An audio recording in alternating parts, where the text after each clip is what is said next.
পরিচালক অনুরাগ কাশ্যপকে ঘিরে ফের নতুন বিতর্ক শুরু হলো। ব্রাহ্মণ সম্প্রদায়কে উদ্দেশ্য করে তার একটা পুরনো সমাজ মাধ্যম পোস্টকে কেন্দ্র করেই এখন গুজরাটের সুরাট আদালতে মামলা দায়ের হলো। জানা গেছে আদালত তার বিরুদ্ধে জামিন অযোগ্য গ্রেপ্তারি পরোয়ানাও জারি করেছে। এই মামলাটি করেছেন বিশ্ব হিন্দু পরিষদের নেতা কমলেশ রাভাল। তার মতে অনুরাগের এই মন্তব্য কেবলমাত্র একটি ব্যক্তিগত মতামত নয়, বরং এই মন্তব্য গোটা ব্রাহ্মণ সম্প্রদায়কে অপমান করেছে এবং এর কারণে গোটা সমাজে বিভাজন ও বিদ্বেষ ছড়াতে পারে। ওনার এই অভিযোগের ভিত্তিতে আদালত ভারতীয় ন্যায় সংহিতা অনুযায়ী ১৯৬ ৩৫২ এবং ৩৫২(২) ধারায় মামলা করার নির্দেশ দিয়েছে। এই ঘটনার সূত্রপাত হয় ২০২৫ সালে।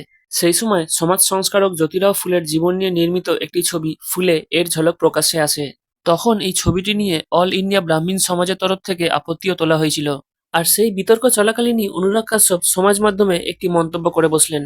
২০২৫ সালের এপ্রিল মাসে তিনি সমাজ মাধ্যমে লেখেন, আমি ব্রাহ্মণদের ওপর প্রস্রাব করি, এতে কোনো সমস্যা আছে? এই পোস্টটি ভাইরাল হতেই কড়া সমালোচনার মুখে পড়েন অনুরাগ কাশ্যপ।